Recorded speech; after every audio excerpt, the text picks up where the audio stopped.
Kuuntelepas nyt. Minulla ei ole väliä, kuinka läheisiä me joskus olimme. Se hetki, kun kohtelet minua, kun en enää merkitsisi yhtään mitään, muuttaa kaiken.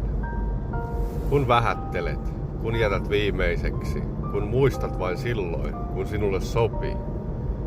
Siinä kohtaa minä herään.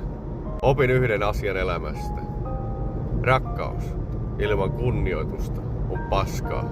Jos et arvosta minua, et ansaitse paikkaa minun elämässäni. Mä en enää juokse kenenkään perässä, en kerjää huomiota, enkä todista todellakaan arvoa kenellekään. Kun teet minusta vaihtoehdon, minä teen sinusta menneisyyden.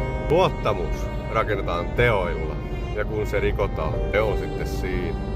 Mä annan kaikkeni niille, jotka kohtelevat minua oikein.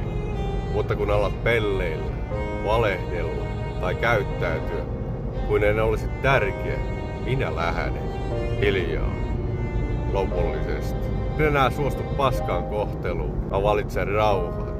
Ja jos se tarkoittaa sinusta luopumista, niin olkoon niin. Täkää tuohon alle se kaveri, jonka pitäisi kuulla tämä justiin tänään.